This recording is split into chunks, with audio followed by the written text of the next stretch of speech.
يا أيها الذين آمنوا اتقوا الله حق تقاته ولا تموتن إلا وأنتم مسلمون فإن أصدق الحديث كتاب الله خير الحديث هدي محمد صلى الله عليه وسلم وشر الأمور محدثاتها كل محدثة بدعة كل بدعة ضلالة وكل ضلالة في النار. اللهم صل على محمد وعلى محمد كما صليت على إبراهيم وعلى آل إبراهيم إنك حميد مجيد. اللهم بارك على محمد وعلى محمد كما باركت على إبراهيم وعلى آل إبراهيم إنك حميد مجيد. கண்ணியமிக்க எல்லாம் உள்ள அல்லாஹ்வின் நல்லடியார்களான மார்க்க சகோதர சகோதரிகளே, இஸ்லாம் என்பது நம் வாழ்க்கையோடு மனநிலைக்கு வரைக்கும் பின்னி பிணைந்து நம்மை வழிகாட்டக்கூடிய அழகிய நெறி, அழகிய வாழ்க்கை நெறி. நாம் செய்யக்கூடிய அநேக காரியங்களில் சில நேரத்தில் எந்த காரியத்தை முதல்ல செய்வது என்கிற தடுமாட்டம் நமக்கு ஏற்படும். எதுக்கு ஃபர்ஸ்ட் ப்ரிஃபரன்ஸ் கொடுக்கிறது? அப்படி ஒன்று இருக்கு, இல்லாம இல்லை.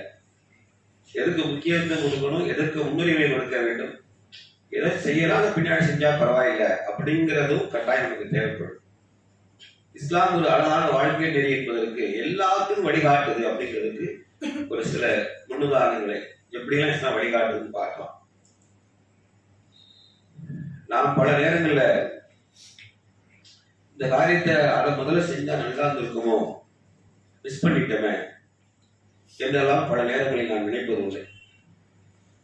அதனால் அதற்கான ஒரு தெளிவை முடிந்தவரை திருக்குர்ஆன் சுன்னா வாயிலாக நாம் அறிந்து கொண்டால் அதை பிராக்டிக்கல் லைஃப்ல நடைமுறை வாழ்க்கையில எப்படி அமல்படுத்தலாம் அப்படிங்கிற நம்ம கற்றுக்கொள்ளலாம். நீங்கள் நான் அறிந்து கொள்ளலாம், நடைமுறைப்படுத்தலாம். நாம் தொழுகை என்பதை ஒரு இறை நம்பிக்கையாளர் அது உயிரோடு கடந்த உறவு. தொழுகை என்பது ஏன்னா குர்ஆன் அல்லாஹ் சொல்லும்போது நீங்கள் யக்கீன் மரணம் வரும் வரை தொழுகையை நிலைநாட்டுகிறார் அப்படின்னு சொல்றோம். தொழுகையை சொல்லும்போது மௌத் வரைக்கும் தொழுகை விட்டுறாரு அப்படின்னு இஸ்லாமில் இருக்கு. உயிரோடு கடந்த ஒரு உறவு. ஆயினும் நமக்கு உயிர் எது வழியா அந்த உறவு இருக்குல்ல, தாய் இருக்காங்கல்ல. இப்போ ஒருத்தர் தொழுகிட்டு இருக்கிறாரு, ஒரு சுன்னத்தான தொழுகை தொழுகிறார், அது ஃபர்ல் என்று கூட நீங்க வைத்துக் கொள்ளுங்க. அவர் தாய் என்ன செய்யறா அப்படின்னா, அம்மாவுக்கு தெரியும் ஜமாத்தோட தொழதான் பிள்ளை டிஸ்டர்ப் பண்ண கூடாது. அம்மாவுக்கு தெரியும், எந்த தாய்க்கு தெரியாம இல்லை. தொழுகை இல்லாத தாய் கூட அந்த விஷயத்துல பிள்ளை தொழுதான். அதையும் தாண்டி ஒரு தாய் அழைக்கிறார், மகனை கண்டி உறக்க சத்தம் கொடுக்கிறார். ஒரு முறை இல்லை, பல முறை மீண்டும் மீண்டும் அழைத்தாலும் நாம என்ன நினைக்கிறோம் அப்படின்னா, நாம இப்ப தொழுதுட்டு இருக்கோம், இட்ஸ் நாட் பிரேக், நம்ம தொழுகை நினைக்க விடாது, இப்போ தொழுகை முடிச்சிடணும் அப்படின்னு கம்ப்ளீட் பண்ணணும்னு நினைக்கிறோம். இதுதான் இயல்பு, அப்படிதான் நினைப்போம். ஆனா அது ஒரு மாற்றான உதாரணத்தை ஹதீஸ்ல நம்ம பார்க்கணும். ஜுரைஜ் என்று ஒரு நல்லடியார் இருந்தார். ஜுரைஜ் என்று ஒரு நல்லடியார் இருந்தாங்க. அவங்க ஒரு நாள் தொழுதுட்டு இருக்கும் போது அவர் தாய் தன் மகனை ஜுரைஜ் கூப்பிடுறாங்க, திருப்பி அழைக்கிறாங்க. ஜுரைஜ் மனசுல என்ன நினைக்கிறாருன்னு சொல்றாரு, எங்க அம்மா அழைக்கிறாங்க, நானும் தொழுகையில் இருக்கிறேன், என் தாய் என்னை அழைக்கிறாள், நானும் தொழுகையில் இருக்கிறேன், நான் தொழுகை முடிச்சுட்டு என் தாயின் அழைப்பு நான் பதில் கொடுப்பேன் என்று நினைக்கிறார். 3 முறை அழைத்த போது இவர்கிட்ட ரெஸ்பான்ஸ் இல்லை. இவர் தொழுகையிலே கண்டினியூஸா இருந்துட்டு இருக்காரு. இப்ப அவன் தாய் என்ன செய்யறாங்கன்னா,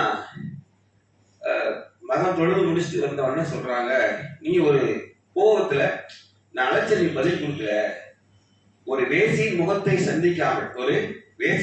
சந்திக்காமல் நீ மன்னிக்க மாட்டாய்னு ஒரு கர்ஸ் பண்ணிட்டாங்க, சாபத்தை விட்டாங்க. யாருங்கள? சொந்த மகன்கள். அது போலவே என்ன நடக்கு அப்படின்னா, ஒரு பெண்மணி, அந்த பெண்மணி செயலால் கெட்டவள். அவள் ஜுரைஜின் மேல ஆசை கொண்டு ஜுரைஜை தன்னோடு இணையும்படி அவள் கேட்கிறாள். ஜுரைஜ் என்ன செய்யறாங்க அப்படின்னா, அவர் நல்லடியார், அதை மறுத்துறார். அப்ப ஜுரைஜை பழி வாங்குவான்னு என்ன செய்யறா அப்படின்னா, இன்னொரு ஆணோடு தொடர்பு வைத்து வயிற்றில் கருவி சுமந்து பிள்ளையை பெற்றெடுத்துட்டு என்ன செய்யறா, நேரா சபையோட ஜமாத்துல சொல்றா, இந்த குழந்தைக்கு தந்தை ஜுரைஜ் தான் அப்படின்னு சொல்றான். அதுமா இப்பெல்லாம் டிஎன்டி டெஸ்ட்லாம் கிடையாதுல்ல, அதான் நிறைய டிஎன்ஏ டெஸ்ட்லாம் இல்லை, சயின்டிஃபிக்காக ப்ரூவ் பண்ண முடியாது. அப்போ ஜுரைஜ் தான் இந்த குழந்தைக்கு தந்தை. அவங்க அம்மா தாயோடைய சாபம் பழிக்குது. இல்லை கவனிச்சுக்கிடுங்க, இதுல 2 முக்கியமான விஷயங்கள் இருக்கு. தாயோடைய சாபம் வேகமா வேலை செய்யுது. நீ வாழ்க்கையில ஒரு வேசி முகத்தை சந்திக்காம நீ என்ன செய்ய மாட்ட, மரணிக்க மாட்டாய்.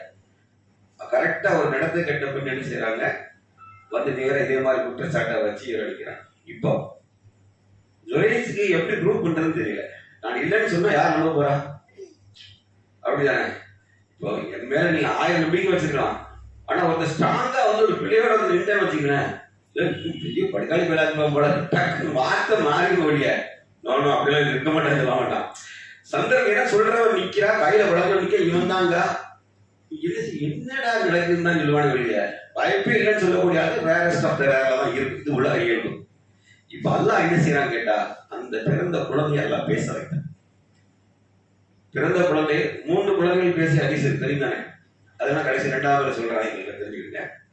இங்க இந்த குழந்தை என்ன செய்து, என் தந்தை இவர் அல்ல இன்னார் இந்த குழந்தையை பேசியது. அல்லாஹ் பேச வைத்தான். அல்லாஹ் குழந்தை பேசல, அல்லாஹ் அந்த குழந்தையை பேச வைத்தான்.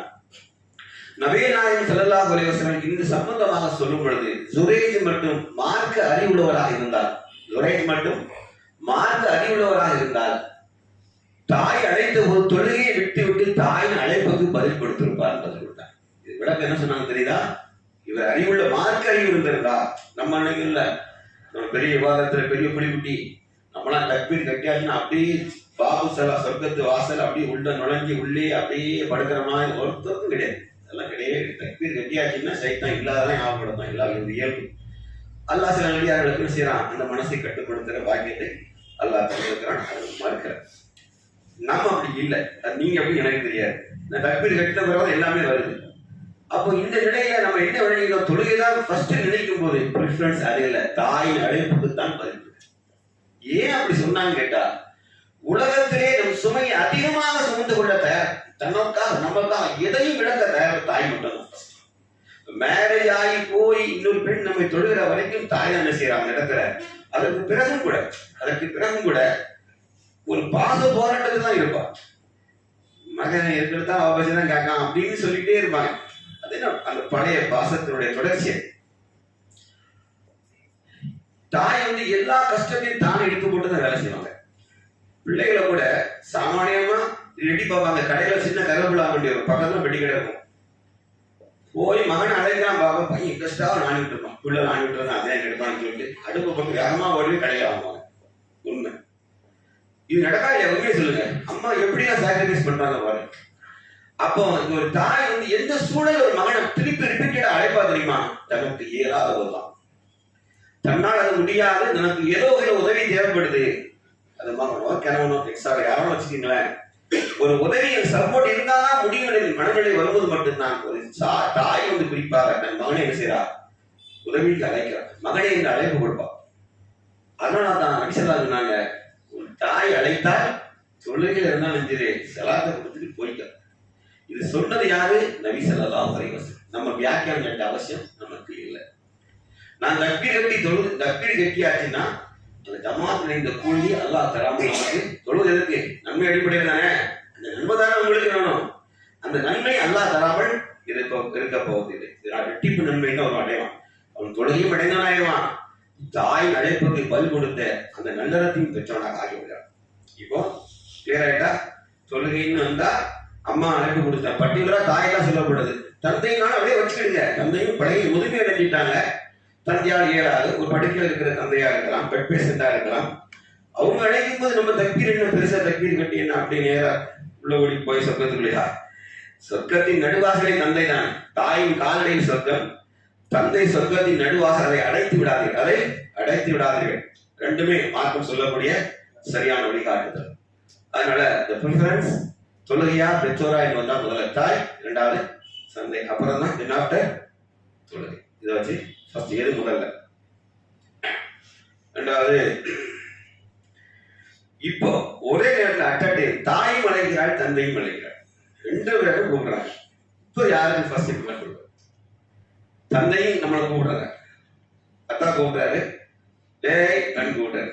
அதே நேரத்தில் அம்மாவும் உள்ளிட்டு ஒரு பேரண்ட்ஸ் அழைக்கிறாங்க. இப்ப யாருக்கு ஃபர்ஸ்ட் அழைக்கும்? ரெண்டு பேரும் வெவ்வேறு பர்பஸ்க்கான அழைக்கலாம் இல்லையா, வெவ்வேறு காரணத்துக்கு அழைக்கலாம். இப்ப யார் அழைப்புக்கு பதில் கொடுப்பது?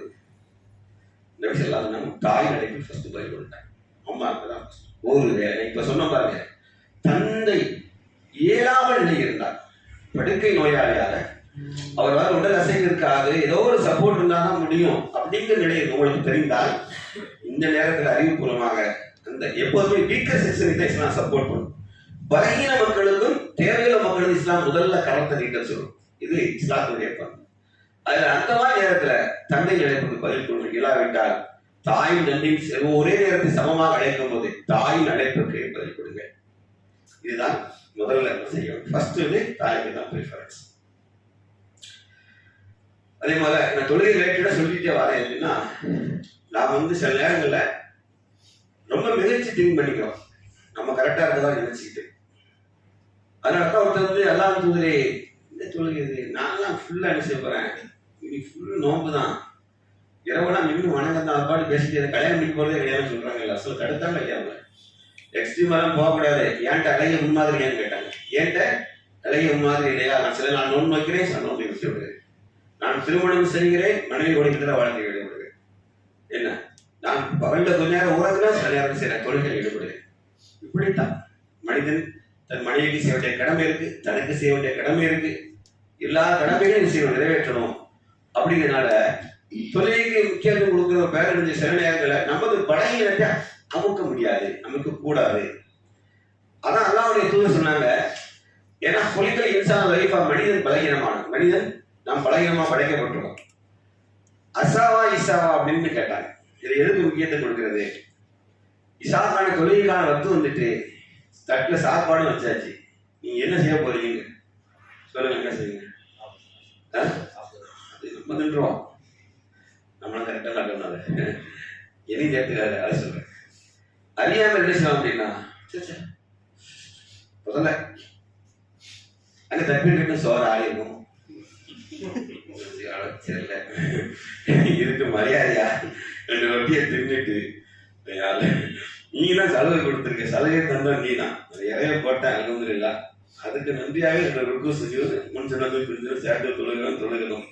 அப்ப என்ன சொல்றதுன்னு கேட்டா, இசாவா அசாவா என்று கேட்டால் முதல்ல நீங்க உணவை பிடிச்சு சாப்பாடு தட்டி ரெடியா இருந்தா, லேட் ஆகும்னா அது கதை இல்லை. சாப்பாடு ரெடி ஆகிட்டு வீட்டுல வந்து சொல்லிட்டாங்க, அம்மா சொல்லிட்டாங்க, இதா சாப்பாடு ரெடியா இருந்தா அப்படின்னு நீங்க சாப்பிடணும். மனசு என்ன செய்யணும், அழைபாய விட வேண்டாம், மனதை அழைபாய விட வேண்டும். இஸ்லாம் அதெல்லாம் ரொம்ப கரெக்டா. ஏன்னா இது மனிதனுக்கு இருக்கக்கூடிய பலகீனமானது. அந்த பலகீனத்தை முதல்ல செக் வைக்க சொல்லி, அது மாதிரி தொழுகை நடக்கும் போது இகாமத் சொல்லிடுவாங்க. சில சகோதரர்கள் வருவாங்க 1 மணிக்கு, இப்போ வருஷமா 1 மணி, இவன் வர்றதே 12:58 உள்ள வருவான். வந்தோட தப்பா முத்தி சும்சும்னு தொழுதாங்க, அப்படியே மின்னல் அட்டி இங்க சொன்னாங்க. என்ன செய்வாங்கன்னா, இவர் தப்பி சொல்லி இவர் இகாமத் சொல்லி ஃபர்ல ஸ்டார்ட் பண்ணிடுவாங்க. இமாம் ஃபர்ல ஸ்டார்ட் பண்ணிடுவாரு, இவர் சொன்ன தொழுது. இந்த மாதிரி தொழவே கூடாது.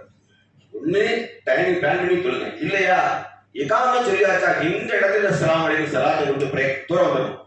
ஃபர்ல நடக்கும் சுன்னத்துக்கு இடமே இங்க கிடையாது. முதல்ல தெரிஞ்சுக்கிடுங்க, நீங்க எவ்வளவு பேர் தொழுகை வேணும் கேளுங்க. ஃபர்லில் வந்தாலும் மூமிகளுக்கு தொழுகை நேரம் குறித்த கடமை தெளிவா இருக்கு. 4,104 இங்க உங்களுக்கு இகாமத் சொல்லப்பட்டு விட்டார், ஜமாத் ஒண்ணு கூட போதும் சொன்னா, நீங்கள் தொழுகைய சுன்னத்தாங்க பிரேக் பண்ணிடுறாங்க, சலாம் கொடுத்து முடிச்சுட்டு எடுத்து ஜமாத் நின்றுக்கணும். உங்களை மாதிரி 10 பேர் அங்கேயும் கவுட்டைகளையும் கைகளையும் நத்தவர்கள் தொழுதான் நீங்க சுன்னத்துக்கு இருக்கனா தொழுதுட்டு இருந்தாங்கன்னா இந்த ஜமாத் எப்படி நடக்கும்? வெளியே திரும்பி வரும், பயந்துருவான். பருவ நடக்கா, சுன்னத்து நடக்கா, என்ன நடக்கு, என்னன்னே திருப்பி வேக மொழிமா நடக்கு கிடையாது. சலாம் இகாமத் சொல்லப்பட்டு விட்டால் நீங்க சலாம் கொடுத்து பிரேக் பண்ணிடணும், நேரா ஜமாத்தோடு சேர்ந்து கொள்ள வேண்டும். தெரிஞ்சுக்கிடுங்க, நிறைய பேர் தெரியாம செஞ்சுக்கிட்டு தான் இருக்கிறத, தயவு செய்து செய்யாது. ஃபர்லுக்கு ஈக்குவலா, ஒரு ஃபர்லுக்கு ஈக்குவலா 1000 சுன்னத்துக்கு ஈக்குவலாக தெரிஞ்சுக்கிடுங்க. ஒரு ஃபர்லுக்கு ஈக்குவலா எத்தனை சுன்னத்துக்கும் ஈக்குவலாக புரிஞ்சுதா? அதனால பிளானிங்கா வாங்க. 1 மணிக்கு தொழுகன்னா அட்லீஸ்ட் ஒரு 4 நிமிஷமா இருந்தா சின்ன சின்ன சூறா குல்கோல் சூறா வரை கூட தொழலாம். 2:58 நீங்க அப்படி பாய போறீங்க அப்படின்னா அது பாய இல்லை, தாமதம் தகி வச்சிருக்கு, வேகமா குளிச்சு அப்படி போறது. இது தொழுகை அப்படி கிடையாது. தொழுகையில கோழி கத்துவதை போல செய்யக்கூடாது, தொழவும் கூடாது. அவன் தொழுகையை திருடுகிறான். சொன்னாங்க, சுஜூதை எவன் வேக வேகமாக செய்கிறானோ கோழி கத்துவதை போல சுஜூது செய்தால் அவன் தொழுகை திருடன். அதனாலதான் பேசுகிறான், இருவருக்காதையா கலப்ப மாட்டேங்க. அல்லாஹ் அக்பர் அடிச்சு தூள் பறந்து போயிட்டே இருக்கும். அம்பாசம் கையில் வச்சு குச்சிக்கிட்டு போயிட்டே இருக்கும். கேட்டா இருபது கையிலே கடவுட்ட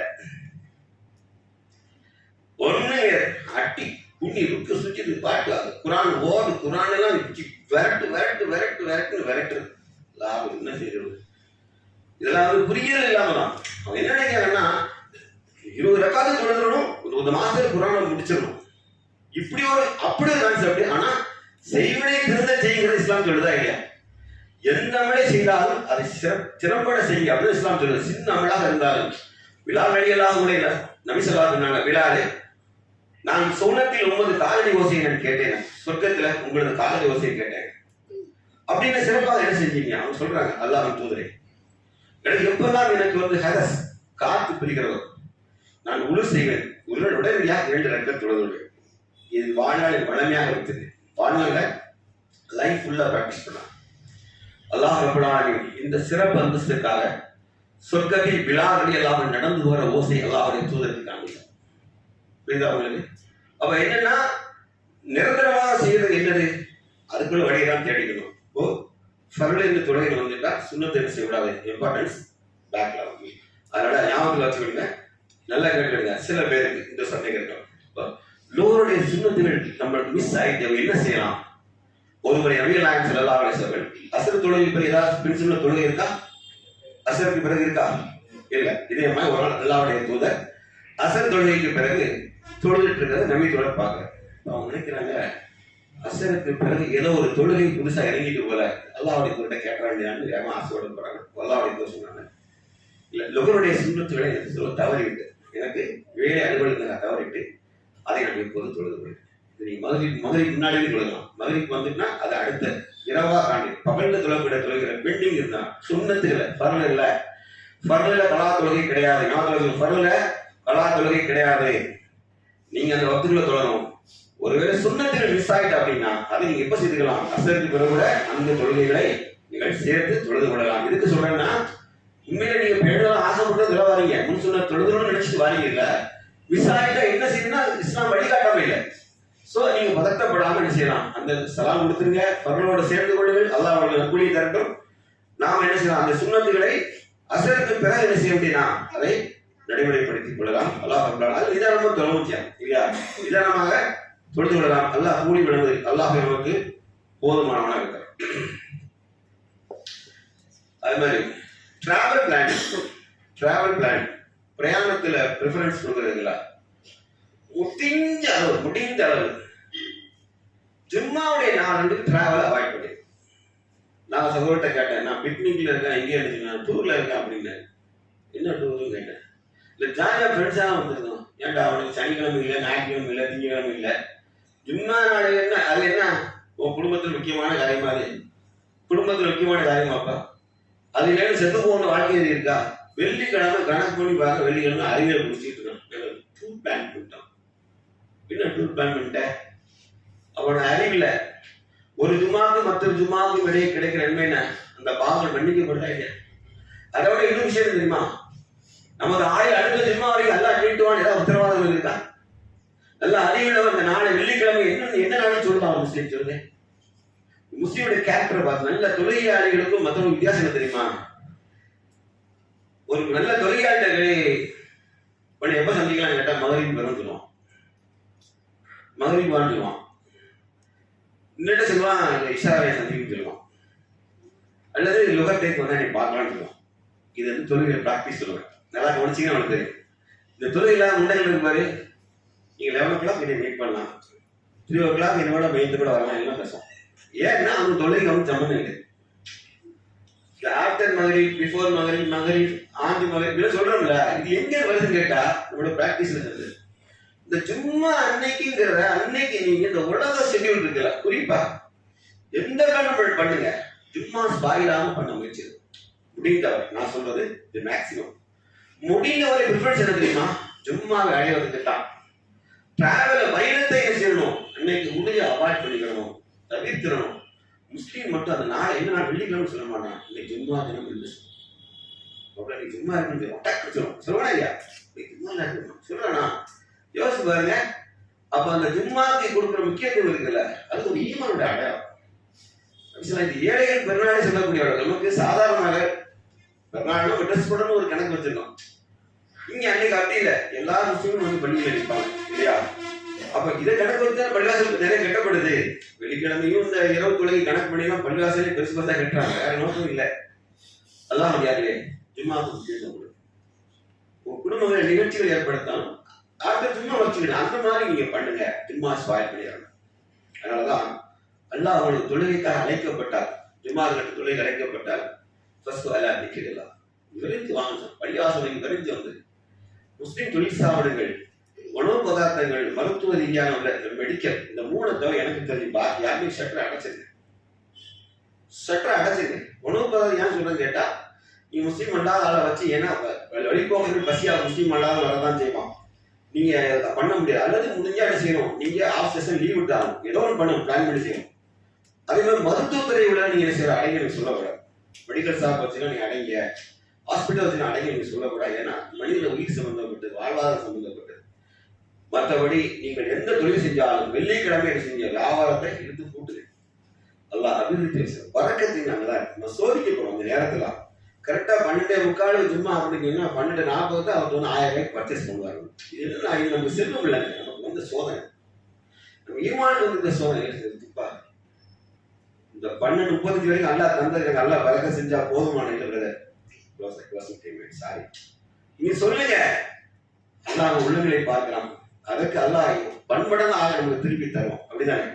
அதனால ஜும்மா மிஸ் பண்ணாம இருக்கிறதுக்குள்ள வழி ப்ரிஃபரன்ஸ் ஒன்லி ஃபார் த ஜும்மா. சரியா? அடுத்த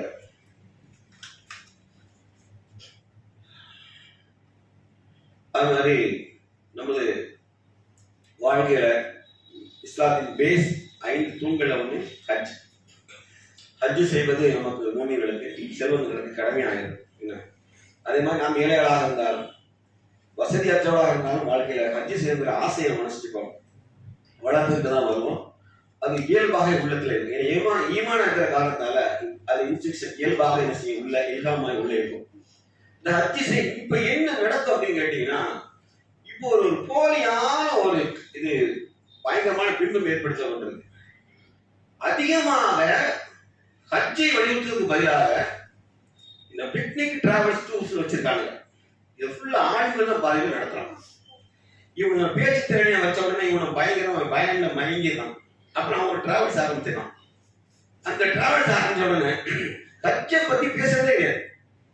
ஒரு உம்ரா அடிச்சிருங்களேன், ஹஜ்ஜுக்கு 7 லட்சம் ரூபா ஆகும் ஆகுங்கிறேன். நான் சொன்ன ஃபரல் எதுப்பா உங்களுக்கு?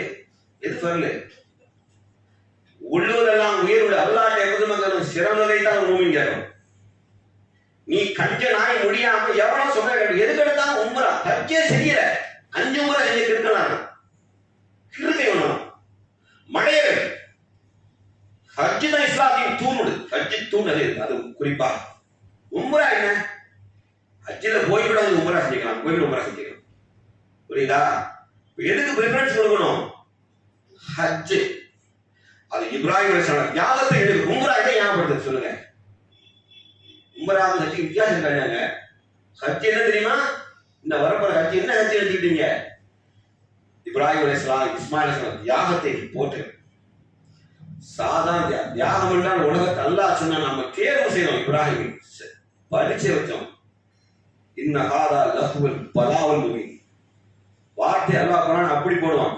இஸ்மாயில் அலைஹிஸ்ஸலாம் அறுக்க போகும்போது அவர் தோற்றம் கூடாதுன்னு நினைச்சார்.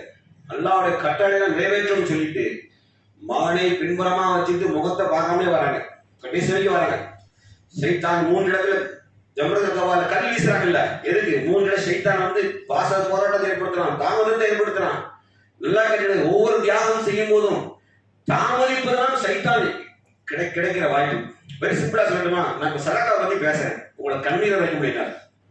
அப்ப நீ நினைப்ப பையனோட தான் போட்டோம்னு நினைப்பேன். இது நான் முதல் அமரோட ஜிம்மால 2ஆம் அமரோட டாபிக் மாத்தின்னு வச்சுக்கிறீங்களேன். நீ முதல் அமரோட நினைச்சிருப்ப 500 ரூபாய் போடணும். 2ஆவது 10 நிமிஷம் வேற டைப்ல பேசிட்டு உண்டியில தூக்கணும்னா 50 ரூபா தான் நீ போடுற. ஏன்னா அந்த சார்ஜ் 10 நிமிஷத்துல குறையும். சைத்தான் எதுக்கு வைகின்ற 50 போதாதா அப்படின்னு சைத்தாங்க மனசுக்குள்ள வந்து பேசலாம். உண்டை இல்லைன்னு சொல்லுங்க, இல்லைன்னு சொல்லுங்க. இது 5 நிமிஷம் நடக்கிற ரியாக்ஷன் இருக்கு. மகனை பின்னால கூட்டிட்டு போகும்போது அல்லாவுடைய மார்க்கம் தான், அல்லாவுக்கு கட்டுப்பட்டு இருக்கிற சக்தி தான் விடுவானா விட மாட்டான். அவ்வளவு பெரிய போராட்டம் நடக்குது இடத்துல. கூட்டிட்டு போயிட்டு பாறையில படுக்க வச்சுட்டு அவங்க செஞ்ச காரியத்தை பார்த்து நானும் அசந்துருக்கேன். மகனை வந்து 2 நாள் கழிச்சு ஒரு பார்க்கவும் வராங்க. 2 நாள் கழிச்சு அன்னைக்கெல்லாம் கட்டி அணைத்து தழுவுபடி காலகட்டம். ஆனா அல்லாவுடைய கட்டளை இருந்துட்டு வந்துட்டார். மகனை மல்லா ஆடை எப்படி அறுக்கணும், பொசிஷன் எப்படி, ஆடை எடுக்கிற பொசிஷன் எப்படி, மல்லாக படுக்க வச்சு கழுத்தை நீட்டி பிடிப்பான். அப்படிதானே தாடையை அழுத்தி பிடிச்சிட்டு இந்த இடம் ஃபுல்லா லெங்கி ஆனவனு கழுத்தை பொருள் கட்டி போனோம். அப்படிதானே போடணும், அப்படிதானே அறுக்கணும். அவங்க என்ன செஞ்சாங்க, மகனை பாறையை கூப்புற கிடத்தினார். எதுக்கு எதுக்கு? சுப்ஹானல்லாஹ். இப்ராஹிம் அலைஹிஸ்ஸலாம் செஞ்ச காரியத்தை அல்லாஹ்வே சொன்னார். இப்ராஹிமே இது மகத்தான சோதனை நீங்கள் நிச்சயந்திருக்கீங்க. முகத்தை பார்த்தா தோற்றக்கூடாது நினைச்ச மனிதன் அதை நினைவுறுவர் தான் ஹஜ். ஞாபகம் வச்சுக்கிடுங்க. அந்த ஹஜ்ஜுக்கும் உம்ராக்கும் சமமாகவே ஆகாது. இந்த ஹதீஸ் வச்சுக்கிறது ரமலான் மாதத்தில் செய்த உம்ரா ஹஜ்ஜுக்கு சமம் ஆகுமா? ஆகமான்னு கேள்வி நிரூபிக்க முடியுமா? சும்மாலாம் புலவோட இது உங்களுக்கு ரமலான்ல விட்டாரு. ரமலான்ல நன்மை அதிகம் தான். ரமலான் மாதத்தில் செய்கிற எந்த விவாதத்துக்கும் கணக்கீடு எல்லாம் கூடிதான் அப்படின்னு முடிச்சுடுங்க. ரமலான் மாதத்தில் செய்கிற உம்ரா என்றால் அது ஹஜ்ஜுக்கு சமமாகும். சமமாயிடுமா? என்னங்க என்ன சொல்ல வரீங்க நீங்க? என்னன்னா டூர் அண்ட் டிராவல்ஸ் ஃபுல்லா பயணம் வச்சு நாக்கு தளர்த்து பேச வேண்டியது. கூப்பிட்டு சேர்ந்துடும். அவர் பேச்சு பிச்சுக்குவார், இவர் பேச்சு நெஞ்சு நக்கிக்குவார். இப்படியே சட்டி வாங்கி வச்சிருப்பான். அப்புறம் பேச்சாளர் உள்ள ரசிக்க உடனே கூட்டு போறவங்க உம்ரா கூட்டிட்டு போறவங்க கம்மி தாங்க. எனக்கு 7 லட்சம் ஆகும். 7 லட்சம் ஆகட்டும், எமயமலையே விட்டா 2 வரட்டும். ஹஜ்ஜு செய்யணும், வசதியும் ஹஜ்ஜு தான் செய்யும். அல்லது எனக்கு காரணமானாலும் பரவாயில்ல. அந்த காலத்து மக்கள் என்ன செஞ்சாங்க அப்படின்னா நம்மள அவசர கொடுக்கி ஆக்கிட்டான். ஏன்னா இளமையிலே மார்க்கம் பொங்கிட்டான். அவங்க அந்த காலத்துல கடன் எல்லாம் அடைச்சி பிள்ளைதான் வெட்டி கொடுத்துட்டு காசை சேமிச்சு முதியவர்களாக ஹஜ்ஜுக்கு போனாங்க. ஏன் போனாங்க? ஹஜ்ஜுக்கு தான் செஞ்சாங்க. அவங்க வாழ்க்கையில கட்டி பாருங்க, உம்ராக நமக்கு ரேராக கழிவு போட்டுருப்பாங்க. இன்னைக்கு என்ன ஆகிட்டுனா உம்ரா ஃபேஷன் ஆயிட்டு ஹஜ்ஜே காணும். நீங்க பாருங்க போஸ்டர் கூட பாருங்க, இதான் நடக்குது. என்னன்னா ஹஜ்ஜுக்கு நிறைய செலவு ஆகட்டும். ரப்பு தந்த செல்வத்துல இருந்து அல்லாஹ் செலவு என்ன கஷ்டம் கிடையாது. அல்லாஹ் 7 லட்சம் தரமாட்டா நீங்க நினைச்சிட்டீங்களா? அல்லது உம்ராக்கு 1.5 லட்சம் வந்தது. இந்த 1.5 லட்சம் தந்தா யாரு? உன் அண்ணா உன் அண்ணியும் பாக்கணுமா? ரப்பு தான் தந்தான். அந்த ரப்பு ஹஜ்ஜுக்கு நம்ம தரோம். அல்ல ஹஜ்ஜா உம்ராவான் வந்தா நீங்க ஹஜ்ஜு தான் நீயே தொழில். எப்படி பரலான தொழிலுக்கு இம்பார்ட்டன்ஸ் கொடுக்குறோமோ வாழ்க்கையில நம்ம நிச்சயமா வச்சு காசு சேருங்க. அதை விட்டுட்டீங்க ஹஜ்ஜை புறந்தே அளவுக்கு போயிட்டாங்க. உம்ரா செஞ்சா போதும். மனநிலை என்ன சொல்றாங்க? ஹஜ்ஜில போய் பார்க்க போற இடத்துல உங்களோடய பார்த்தாச்சு. இன்னும் சைட் சீயிங்கா போனீங்க, அந்த இடம் அடையாளத்தெல்லாம் பார்த்துட்டோம். அதுக்காக போனேன் என்னென்ன அடிப்படையெல்லாம் போடி நம்ம ஹஜ்ஜு செய்யலாம். ஹஜ்ஜுக்குள்ள போடி வேற உம்ரா ரூபாக்கள். உம்ரா போகக்கூடாதுன்னு சொல்லல. எதுக்கு ப்ரிஃபரன்ஸ் வரும்போது ஹஜ்ஜை முதன்மைப்படுத்துங்க. அல்லாஹ்வுடைய அது ஈமானுடைய தூண். 5 தூண்ல பலமான தூண். உலகத்துல எந்த மார்க்கத்திலும் கிடைக்காத ஒன்று. புரியுதா? எந்த மார்க்கம் இது மாதிரி ஒரே வெள்ளை நில கவன் துணி மாதிரி மேல போத்திக்கிட்டு இஹ்ராம் ஆடை அணிந்துக்கிட்டு வெள்ளை லட்சக்கணக்கான மக்கள் அணிவக்கூடிய கூட்டத்தை எந்த நாடு மொழி ஒண்ணு இல்லாம அடிச்சு நொறுக்கிட்டு அங்க வந்து லப்பைக் அல்லாஹும்ம லப்பைக் நான் நம்ம அடிமை வந்து விட்டு ரப்பேன்னு பிரகடனம் செய்யலாம் பாருங்க. அங்க வந்து நின்று அதுக்கு சமமாக நீங்கள் உம்ராக நிறுத்திடாதீங்க. அது ஏன் சொல்றேன்னா ஹஜ்ஜுடைய மோகம் குறைக்கப்பட்டு ஹஜ்ஜுடைய நியத்து குறைக்கப்பட்டு உம்ராவின் மோகம் போயிட்டு இருக்கு. எல்லாம் போய் பாதுகாப்பணும்.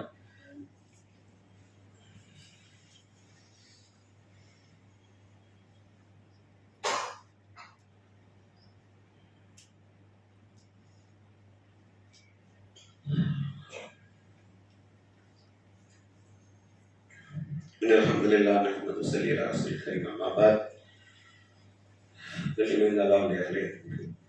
இதுபோல இந்த ஹஜ்ஜு செய்யக்கூடியவர்கள் அவங்களுக்கு எது முதல்ல செய்ய சில கடமை இருக்கு. இந்த ஹஜ்ஜு செய்யறவங்க வந்து கடன் வச்சிருந்தா கடனாளிக்கு டேட்டா கொடுத்துட்டு ஹஜ்ஜு நியத்தெல்லாம் நீங்க செய்யக்கூடாது. கடனாளியை தூக்கி பின்னாடி தள்ளி வச்சுக்கிட்டு நான் ஹஜ்ஜு நியத்து வச்சுட்டேன் நான் ரூபா அட்வான்ஸ் கட்டிட்டேன், டிக்கெட் போட்டு, நீ என்ன டிக்கெட் போட்டுக்க, கடனாளிக்கு பதில் சொல்ல நகரக்கூடாது. அதான் தெரிஞ்சுங்க, நிறைய பேர் ரத்து செய்யப்பட்ட கடனாளியாக இருக்கிறாங்க. நோக்கம் புரியல, நோக்கம் புரியல. நான் போய் சந்திக்கும் இடம் பரிசுத்தமான இடம், இறை தூதர்கள் தியானம் செய்ய இடம். அங்கே போவதற்கு முன்னாடி பிற மனிதனுக்கு செய்ய வேண்டிய கடமைகள்ல ஹுகூக்குல் இபாத், அல்லாஹ்வுடைய அடியார்களுக்கு செய்ய வேண்டிய கடன் பாக்கி இருக்கு பாருங்க, அதை நிறைவு செய்யாமல் தயவு செஞ்ச கடனா ஹஜ்ஜாகி வந்தால் கடன் தான் முதலில் அடைக்கப்பட வேண்டும். ஏனென்றால் ஹஜ் டிராவல் பண்றதுக்கு முன்னாடியே மௌத்து நம்மை அடைந்துவிடும். பிளைட்ல ஏறி உட்கார்ந்த மாதிரி அப்படி உயிர் பண்ணவங்க இருக்கு. நீங்கள் என்ன வைத்தார்கள் கூலி அல்லாட்ட வந்து, ஆனால் கடன் கிடைக்காமல் போனா யாரும் யோசித்து பாருங்க. அடுத்த நிமிடம் என்ன கேள்வி தெரியுமா, நாம வந்து கபருக்குள்ள போயிடுவோம். இப்ப பேசுவோம், இந்த ஆள் இவ்வளவு கடனை வச்சுக்கிட்டு ஹஜ்ஜுக்கு நம்பரு கூட ஏமாத்துறது வரும். நீங்க கபருக்குள்ள நம்ம போனாலும் நம்ம கொண்டாட்ட இந்த வார்த்தை அனுபவிக்கணும். அதனால கடனா ஹஜ்ஜா வந்துட்டா கடனை க்ளோஸ் பண்ணிடு. சரிங்களா? ரொம்ப முக்கியம். அது உம்ராக பொருத்திக்கிட்டேன், அதுவும் ஒரு புனித பயணம் தான். அதே போல சொத்து பிரித்தலின் போது வாரிசுகளுக்கு சொத்தை முதல்ல எழுதி கொடுக்கிறதா? ஒரு மூமின் வசியத்து செய்யாமல் மரணிக்க கூடாது. மூமியினுடைய பண்பு என்னன்னா, குர்ஆன்ல பேசுது, வசியத்து செய்யாமல் மரணிக்க கூடாது. சொத்துக்களை என்னமா பங்கிடும், அது அல்லாஹ் சட்டம் போட்டுறான். ஆயினும் ஒருவருக்கு கடன் இருந்தால் முதல்ல அந்த கடனை க்ளோஸ் பண்ணிட்டு மீதி இருக்கிற சொத்தை தான் பங்கிட வேண்டும். இந்த மகனுக்கு இந்த சொத்து, இந்த மகனுக்கு இந்த சொத்து, இந்த மகளுக்கு இந்த சொத்தை, மனைவிக்கு இந்த பாகம் எழுதிட்டு நீங்களாம் கடனை கட்டுன்னு போனா எவனும் கட்ட வேண்டாம், அல்லாஹ் பயனோட தவிர. ஏன்னா அவன் ஆயிரம் கடமை வச்சிருக்கான் அவனே. அதனால நம்ம கபரை கற்பிச்சுக்கணும் அப்படின்னா, நம்ம கபர்களை தப்பித்து கொள்ள வேண்டும் என்றால் நாம் முதலில் செய்ய வேண்டியது, சொத்துதாரர் அவருடைய கடனை அடைத்து விட்டு தான் மீதியை தான் நம்ம என்ன செய்யணும், பங்கீடு செய்ய வேண்டும். பிள்ளைகளுக்கு வாரிசுதாரர்களுக்கு கொடுக்க வேண்டும். ஞாபகப்படுத்திடுங்க. ஒரு மூமின் வசியத்தை செய்யாமல் மரணிக்க கூடாது. நமக்கு தெரியுது நம்ம லாஸ்ட் காலத்துல இருக்கோம். நம்ம சொத்துக்கள்லாம் இருக்கு, 1000 கடனும் இருக்கு, எது மிகச்சிருக்கு உங்களுக்கு தெரியும். ஆகவே கடனை நீ நினைச்ச பிள்ளைகள்லாம் நம்ம கடன் அடைச்சு வீட்டை வச்சுட்டா பிள்ளைகள்லாம் தெருக்கு போயிடுவாங்கள. நீங்க கவருக்கு தெரியுங்களாப்பா, நீ கவருக்கு தெரிய அவன் பிள்ளை துவாரம் ஏற்கக்கூடாது, கடன் அடைக்க ஏற்றுக்கிடக்கூடாது. தெரியுமா உங்களுக்கு? கடன் அடைக்காமல் சகிதானாலும் அவர்களுக்கு சொர்க்கத்தின் வாசல் தொங்க விடப்படும். இங்க சுபதாயினும் சரி, ஞாபகம் வச்சுக்கிடணும். அதனால சொல்றேன், கவனம். அல்லாஹ் நாம் நம்மை அதை பாதுகாத்துக்கணும். அது மாதிரி திருமண தேர்வு நடக்கும் போது எதுக்கு ஃபர்ஸ்ட் ப்ரிஃபரன்ஸ்? அல்லாஹ்வுடைய ஆணாயினும் சரி பெண்ணாயினும் சரி தேர்வு செய்யும் போது நபி சொன்னாங்க, அழகு, செல்வம், பாரம்பரியம், மார்க்கம், 4ற்காகவும் பெண்களை தேர்வு செய்கிறார்கள். அது அப்படியே மாற்றி போட்டுடுங்க. மணமகனையும் இப்படி தேர்வு செய்யறாங்க, அழகு, செல்வம், பாரம்பரியம், மார்க்கம். உங்களை சிறந்தவர், உங்களில் ப்ரிஃபரன்ஸ் எது தெரியுமா?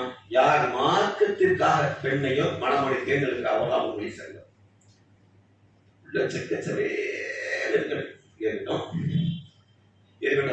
என்ன தொடவே செய்யாது, மொபைல பார்த்துட்டே இருக்கும். என்ன செய்ய போற? அது காஃபி போட்டாங்க, பேரு தான் பாத்திமா, பேரு தான் ஜெயிலுக்கு, தொடலைன்னா காஃபி. முக்காடு போட்டா முஸ்லீம் ஆயிடுவாங்க. அல்லாஹ் தான சொல்றாங்க, முக்காடு போட்டா நீங்க முஸ்லீம் ஆகிவிடுவீர்கள், ஹிஜாப் அணிந்தால் முஸ்லீம் ஆகிவிடுவீர்கள், நீங்கள் தொப்பி வைத்து விட்டால் முஸ்லீம். எங்கேயும் கிடையாதுங்க, இங்க வேற தொடரும். அப்போ ஒரு முஸ்லீம் மனப்பிள்ளை தேர்தல் எதை முதல்ல பார்க்கணும்? பிள்ளை தொழுவாரா? 2வது அவங்கள்ட்ட ஒரு இன்ட்ரெஸ்டிங்கா கேட்கணும். நம்ம அவன குழந்தைய சென்னையில் பாத்திமாவா அல்லது நம்ம கொட்டல் கோதரப்பாவான்னு கேட்டோம்னா அவன் உடனே வளருவான். ஸோ நாம செதுக்கு மாட்டோம் போவோம். அப்படி எவ்வளோ கேன்சர் நீ சிரித்து பார்த்தி அப்படி போட்டு வாங்கணும். நீங்க முதல்ல கல்யாணம் போறீங்களா அப்படி கேட்டு சார் அம்பியோட மாப்பிள்ளை சோப்பா இருக்கான், வேலை பார்க்கலாம். கல்யாணம் போவே பண்ண ஒரே அம்மா கோயிலாம் அங்கிட்டு நம்ம போட்டுவாங்க பைசா. நாங்களும் அங்கதான் போவோம். நீங்க அப்ப தெரிச்சா நாங்களும் தான் போவோம். வருஷம் போய் செய்தி சொல்லணும் அப்படின்னு புரியுதா? போய் செய்தி சொல்றேன்னு சொல்லிட்டு வழியா வந்துடும். சிறுக்க வைக்கிற கண்டு வேண்டாம். அவதான் அழகா தெரியும். போட்டா கொடுப்பான் பாரு, சிறுக்க சமாளிச்சுதான் போல தெரிஞ்சேன். நான் சொல்லி திருத்திடும் தான், நீ திருத்த கிழிச்ச வாங்க போட நீச்சோட செத்துருவடி. புரியுதா? அவ அங்கிருந்து ஆசிரியத்தை ஓதி தான் தருவா. அதனால சிறுக்கு வேண்டாம். ப்ரிஃபரன்ஸ் கொடுக்கும்போது மார்க்கத்திற்கு கொடுங்கள். இந்த மார்க்கத்தை ஃபிட் ஆகி வைங்களேன். அல்ஹம்துலில்லாஹ் பிள்ளை சிறுக்கு வைக்கிற குடும்பத்தை பெண்ணை வந்து நல்ல மார்க்க இருக்கு, அழகு, செல்வம் எல்லாம் சேர்த்துருங்க, எல்லாம் சேர்த்துக்கிடுங்க. அது எந்த தடையும் இல்லை. ஆனா ப்ரிஃபரன்ஸ் எதுக்கு கொடுக்கணும்? ஆமா, ஃபர்ஸ்ட் ரெஸ்யூம் பார்க்கும்போது நம்ம ரெஸ்யூம் எப்படி கேட்கணும்? பிள்ளை 5 வேளை சொல்லக்கூடியவள், அவள் வந்து குரானை திருக்குறானை ஓதுவா அப்படிங்கிறதெல்லாம் நம்ம பார்க்கவே முடியாதுல்ல. பிள்ளை போட்டோ தான் பார்க்கணும், போட்டோ தான் அனுப்பிக்கிறாங்க, போட்டோ பார்த்து ஏமாந்துறீங்க தான் பார்க்கறது. என்ன அடுத்தால தாயா மனைவியா யாருக்கு முன்னுரிமை கொடுக்குறது? இது விளக்கமான கேள்விதான். ஆனா தாய், ஆனா தாய் தான், தாய் தான் ஃபர்ஸ்ட். இதுல எந்த சண்டையும் இருக்கக்கூடாது. இதுல நோ காம்ப்ரமைஸ், சமாதானம் கிடையாது, எந்த பின்மாறுதலும் கிடையாது. மனைவி என்பவள் நம்ம பிள்ளைக்கு தாயா அடுத்த ரொம்ப நாயகம், புரியுதா? அவளுக்கு அடுத்த கண்ணி எங்கே வரும்? நான் என் தாய்க்கு மதிப்படைத்து என் மனைவியை பின்தங்க சொல்லுங்க. மதிப்படைக்கிற விஷயத்துல தாயா மனைவியா எனக்கு போட்டி நடக்குதா இல்லையா? போட்டி வருதா இல்லையா? சூழல் வரும் பொழுது தாயை நாம் விட்டுக் கொடுக்க வேண்டாம், தாயை விட்டுக் கொடுக்க வேண்டாம். அவளது தொப்புள் கொடியின் மூலமாகத்தான் அல்லாஹ் நமக்கு உணவளித்தான், உயிரளித்தான், சுவாசத்தை அளித்தான். நம் சந்ததியை, அவள் சந்ததியை நம்மை மகனாக அறிவித்தது அல்லாஹ். அந்த தாயோட ஒரு முறை ஒரு மனிதர் அல்லாஹ்வுடைய தூதர் சொல்ல, தாயோட இறுதி காலம், ஒரு சகோதரனுடைய அடியாருடைய இறுதி காலம், தாயோட இறுதி காலம். இதே மாதிரி ஹஜ்ஜி செய்யறாங்க. அம்மாவால தவாப் செய்ய முடியல, ஷையா தொங்கோட்டு சஃபா மர்வாத்தில ஓட முடியல. தன் தாயை முதல்ல சுமந்துக்கிட்டாங்க. முதல்ல சுமந்துக்கிட்டு தவாப்பு செய்யறாரு, எழுமுறை சஃபா மர்வாத்திலே ஓடுறாரு. இப்ப அல்லாஹ்வுடைய தூதர், அல்லாஹ் தூதரே, என் தாய் வந்து முடியல, அவளை நான் சுமந்துட்டு நான் தவாப்பு செஞ்சேன், தொங்கோட்ட ஓடினேன், சஃபா மர்வா ஓடினேன், என் தாய்க்கு செய்ய கடமையை நான் நிறைவேற்றி விட்டேனா அப்படின்னு நபிகள் நாயகம் ஸல்லல்லாஹு ஒரே பதிலளித்தார். நீ உன் தாயின் வயிற்றுக்குள் இருக்கும்போது ஒரு முறை உருண்டு படுத்தாய், அதற்கு கூட சமமாக என்னவாகாது? அம்மா வயிற்றுல உருண்டவன், அதற்கு கூட சமமாகாது. நீ உன் தாய் என்றால் ஒரு நாள் நீ வயதாகின்றது மரணித்திடுவாள் என்பதற்காக நீ தூக்கி கொண்டு ஓடினாய், அவளோ என் மகன் வலிய வருவான், இந்த நாள் வாழ என்பதற்காக அவள் வயிற்றில் சுமந்தாள், ஆக அதற்கு சமமாகாது என்று நபி ஸல்லல்லாஹு சொல்லி முடிச்சார். அதனால தாயா தாரமா என்றால் ஃபர்ஸ்ட் பிரிஃபரன்ஸ் யாருக்கு தான்? சொல்லுங்க. இதை நம்ம மனசுல வச்சுக்கணும். நம் மனைவி அன்பில் சிறந்தவள் தான், எந்த மாற்று கருத்து. மனைவி என்பவள் என்ன மனைவிட்ட சர்டிபிகேட் வாங்க, நல்லவள் சர்டிபிகேட் வாங்க, எவ்வளவு சொர்க்கம் போக முடியாது. ஆயினும் தாயின் காலையில் சொர்க்கம் பற்றி இஸ்லாம் வலியுறுத்தி. அதனால தாயா தாரமா என்று வந்தால் தாய் என்றால் பலகீனம், மார்க்கும் கூட அறிவு குறைவா இருக்கலாம், ஏதாவது பேசிட்டே இருப்பாங்க, அவங்களுக்கு சரி நினைக்காத பேசிக்கிட்டே இருப்பாங்க. என்ன செய்வது? அது ஒரு சோதனை. அதனால முதுமை வந்த பிறகு தாயை வந்து சுமந்திருக்காம பாருங்க, அவனுக்கு இருக்க கஷ்டம் எதுவுமே கிடையாது. ரொம்ப மிஸ் அண்டர்ஸ்டாண்டிங்கா இருப்பாங்க அம்மா, அவங்க ஒரு மைண்ட்ல ஏற்றி வச்சிருப்பாங்க, அதையே பேசிட்டு இருப்பாங்க. நம்ம கூட இருந்து கஷ்டப்பட்டுட்டே இருப்போம், நம்ம கூட ஏதோ பார்ப்பாங்க. இருந்தாலும் பெரிய மகனோ பெரிய மகனோ வந்து எம்மா நான் கஷ்டப்படுன்னு நினைப்பாங்க. இவனே கஞ்சி குடிச்சிட்டு தான் வச்சு காப்பாற்றிக்கிட்டு இருப்பான். என் மகன் பெரிய கஷ்டப்படுதானே, நீ நெரிச்சல் திங்கியே, நீ கறிமணம் திங்கி, இவனே மாசம் கூட கறி எடுத்துப்பான்.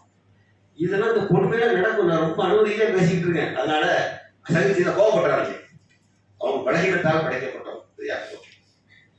அடுத்தால இரவு வணக்கமா ஃபஜ்ர் தொழுகா. சில பேர் தகவல் தொழுது காலை அம்மா வர நைட்டு நின்று தொழுதும் மூதி அப்படி சேர்த்து ஃபஜ்ர்ல வரணும், ஃபஜ்ர் தான் தொழணும். ஆனா இந்த ஃபர்ல விட்டுட்டு தலையை தொழில் நினைச்ச போற தொழுகையிலே சிறந்தது ஃபர்ட், அதுக்கு பிறகு தொழில் சிறந்து என்னது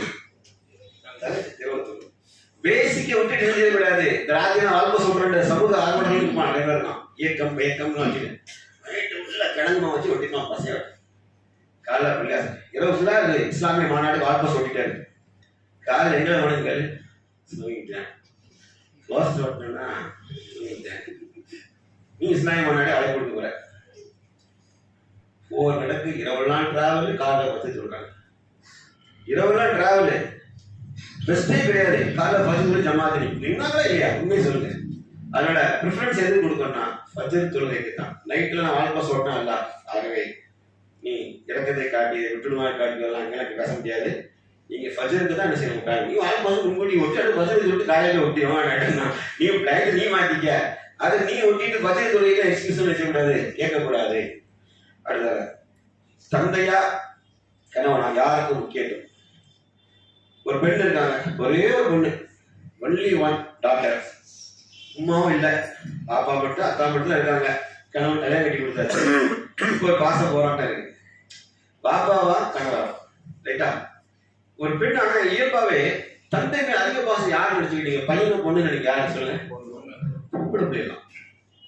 பெண் பிள்ளையை மாறி தந்தை மேல பாசம் வைக்கக்கூடிய யாரும் இல்லை. ரொம்ப அனுபவிச்சிருப்பாங்க. ஆனா கணவன் வீட்டுக்கு போனதை அடக்கி உள்ள வச்சு நீர் போத்து நெருப்பா உள்ள அடங்கிட்டே இருக்கும், அடங்கிட்டே இருக்கும். அந்த ஆசை வெளிப்படுத்த முடியாம, சொல்லவும் முடியாம அப்படி தவிப்பாங்க. இது பெண்ணுடைய இயல்பு. ஆனால் ஒரு பெண் எல்லா நிலையிலும் கணவனுக்கு தானே கட்டுப்படும். உம்மு சுலைம் ரலியல்லாஹு அன்ஹா உடைய கணவர் மிஸ்டர் வெளியூர் போறாங்க.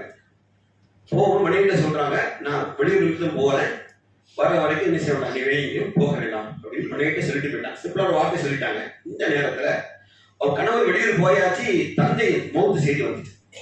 தந்தையோட மௌத்து செய்தி வந்துட்டு தந்தை பக்கத்து ஊர்ல இருக்காங்க, பக்கத்து கிராமம்.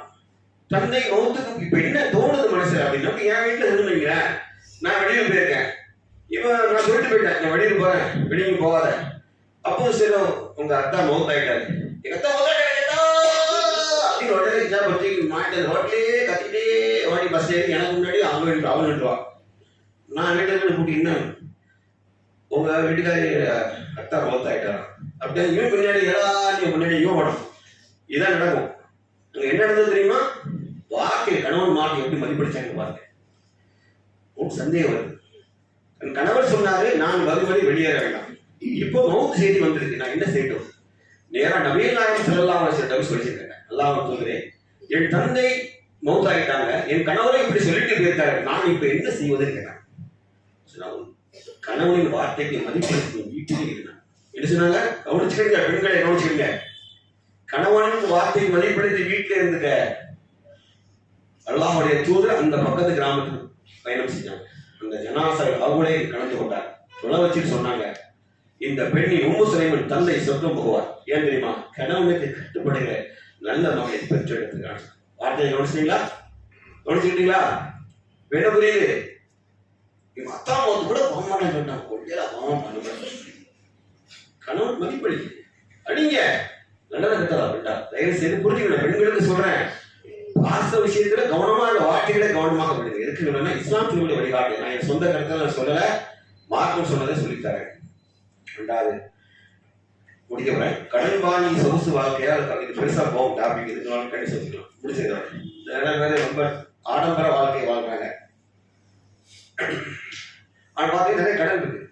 கடன் அப்படின்னா ஆடம்பர வாழ்க்கைங்கிறே கடன். தொழில் செய்வா நஷ்டம் ஆயிடுவாங்க, அது அல்ல தொழில லாப நஷ்டத்தை தருவாங்க. பிசினஸ்ல இருக்கும், அப்ஸ் அண்ட் டவுன்ஸ் இருக்கும். சில பேர் ஊதாரி வாழ்க்கை வாழ்வதே கடன் வாங்கிட்டு இருப்போம். கார் வச்சாங்க இல்லையா,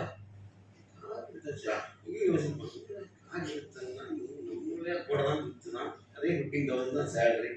வெளில கட்டணம் லோன் போட்டுருக்கேன், லோன் போட்டுருக்கேன் மச்சான், நீ லோன் போட போற அப்படின்னு இந்த ரெட்டை நினைச்சுக்கணும். புரியுதா? காரு, பைக்கு, எல்லா சோர்ஸுகளையும் கடன் வாங்கி வச்சிருப்போம். தயவு செய்து கடன் இல்லாத நடுத்தர ஏழ்மை வாழ்க்கையை புரிந்து கொள்ள படைக்கணும். சோர்ஸ் வாழ்க்கை ஊர் வச்ச வாழ நினைச்சு செய்யக்கூடாது. அந்த வாழ்க்கையை மட்டும் தயவு செஞ்சு பண்ணவே கூடாது. அல்லா நம்மை பார்க்கலாம். அல்லா நம்மை ரொம்ப முக்கியம். வாழ்க்கை நிம்மதியா வாழ்றது தான் வாழ்க்கை. நிம்மதிக்கு சமமான உலகத்துல எதுவுமே கிடைக்காது.